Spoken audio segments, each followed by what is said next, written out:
Good morning and a warm welcome to your show, Sunny Mornings in Boston. I'm your host, Melissa, and it's Friday, July 17th. You'll be interested to know. Today is World Emoji Day. This playful holiday began when the calendar emoji displayed July 17th, inspiring fans and technology creators to celebrate. It honors the joy of a visual language, lighting up messages with creativity and smiles. So pick your favorite emoji and celebrate along and join the party. So now you know. And now, it's time for the weather report. This morning, it's sunny and it feels like 65 degrees with 9-mile-per-hour wind. The sunset will take place at 8:15 and it will rise again tomorrow at 5:23. It looks like we're in for a sunny day with a high near 85 and a light west breeze around 10 miles per hour. If you're inland, it will hit a high of 85. Tonight, expect partly cloudy skies with a low around 66 and light winds around 7 miles per hour. The nearshore buoy at Cape Cod Bay reads 68 degrees for the water temperature. Looking ahead in the weather. Saturday will be mostly sunny with a high near 88 and southwest winds 6 to 17 miles per hour, gusting as high as 28, with a slight chance of afternoon showers and thunderstorms, and heavier showers likely Saturday night with lows near 71. Sunday turns mostly sunny with a high near 86 and a west wind around 12 miles per hour. Then Monday stays sunny and cooler near 81 with light west winds, before a chance of daytime showers and storms returns Tuesday into Tuesday night, with overnight lows falling to around 70. Bonjour, food enthusiasts. This podcast is brought to you by Versailles Cafe and Pastries in Encinitas. Nestled on El Camino Real South, just north of Encinitas Boulevard, this cafe is a haven for culinary delights.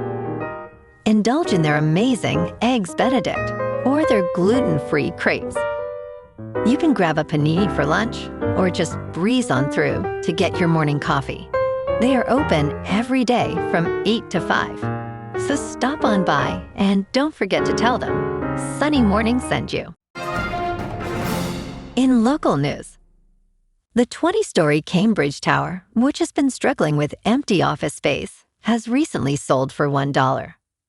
Developer Leggat McCall Properties spent more than a decade planning a dramatic remake of a former courthouse and jail tower in Cambridge. After gutting the building, knocking off the top several floors, and adjusting the ground level to be far warmer to the surrounding neighborhood than the previous judicial building, the firm completed the project in 2024. You can stream NBC 10 Boston News for free 24 hours a day, 7 days a week, wherever you are.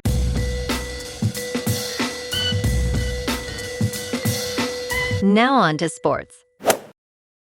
For the first time in history, the reigning champions of South America and Europe will meet for the World Cup title as Argentina and Spain square off for the final on Sunday. Spain boasts the best defense, allowing only 1 goal in 7 matches, while Lionel Messi is chasing the Golden Boot with 8 goals and 4 assists. Argentina has scored 9 goals and Spain has scored 11 during the tournament. Spain's strength lies in possession, with Rodri preventing counterattacks, while Oyarzabal and Marino have combined for 7 goals. Argentina's attack heavily relies on Messi's magic. Predicted lineups include Unai Simon for Spain and Emiliano Martinez for Argentina. The match will take place on July 19th at 3 p.m. Eastern Time at MetLife Stadium in East Rutherford, New Jersey. In local sports, the Red Sox are rolling. After sitting 14 games under .500 in late June, Boston has won 9 straight heading into this afternoon's matchup with Tampa Bay at Fenway. First pitch is 1:35 against the Rays, with Jake Bennett on the mound facing Griffin Jacks. The real story here is the pitching dominance. Since early May, the Sox rotations posted the lowest era in baseball at 3.22. That's impressive considering they've battled injuries to Crochet, Suarez, Gray, and others. Spot starters like Bennett, Peyton Tall, and Eduardo Rivera have stepped up and kept that momentum rolling. The rotation's on pace for its fifth best season since 1975. And there's plenty of fuel for today's game. This team's fighting back into wild card contention, and they've got the pitching to do it. In top news, Netflix stock dropped over 8% in extended trading after the company's third quarter outlook fell short of expectations, and engagement trends did not inspire confidence on the street. The streaming giant reported earnings that beat estimates, and revenue grew 13.4% year-over-year to $12.6 billion, slightly underperforming forecasts. Earnings per share came in at $0, slightly beating expectations and above the $0 reported a year ago. Netflix guided revenue for the current quarter at $12.9 billion, against Wall Street's expectation of $13 billion.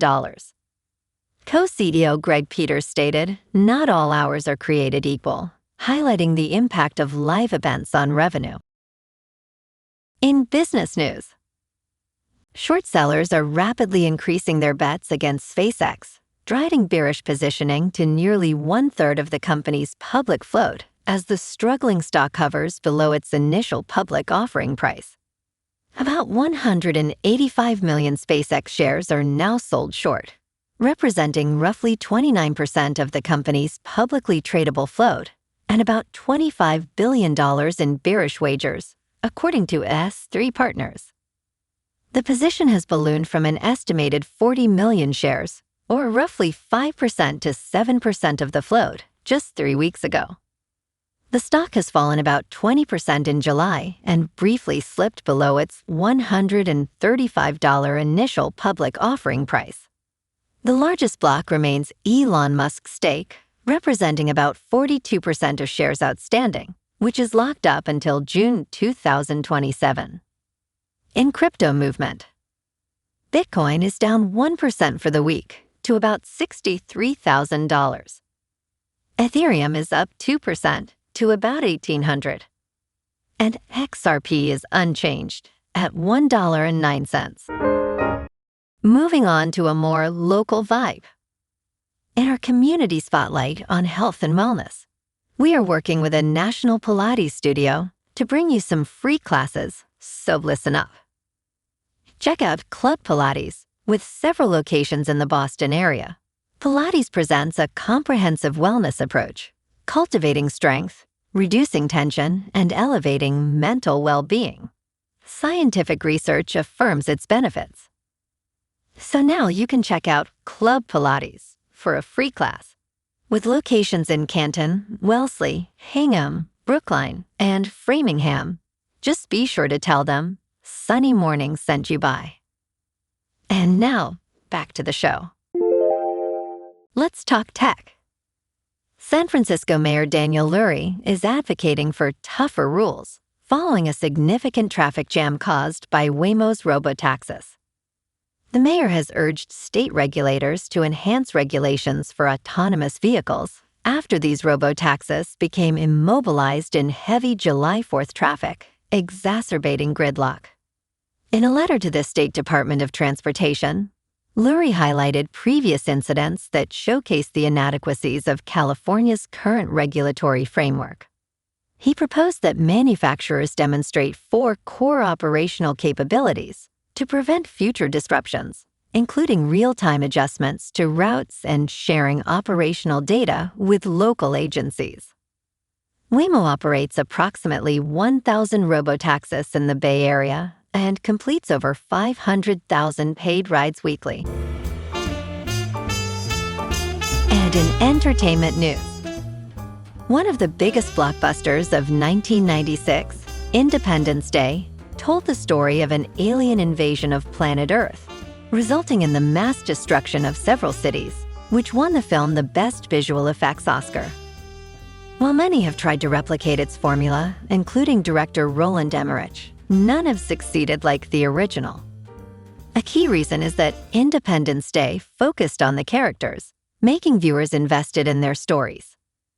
Later films, however, celebrated destruction without addressing the tragic implications, failing to capture the core emotional impact. Disaster films should not exploit massive casualties as a selling point. Well, alrighty folks, it's time for the quote of the day. And today, our quote comes from the American author and humorist Mark Twain. And he said, "The secret of getting ahead is getting started, emphasizing the importance of taking the first step in any endeavor to overcome inertia and begin the journey towards success." And that's a wrap for this morning. You can check out our Instagram, YouTube, and TikTok for some captivating aerial videos with local news and the weather reports. Have an amazing day, my good friends. We'll see you tomorrow with another episode of Sunny Mornings in Boston.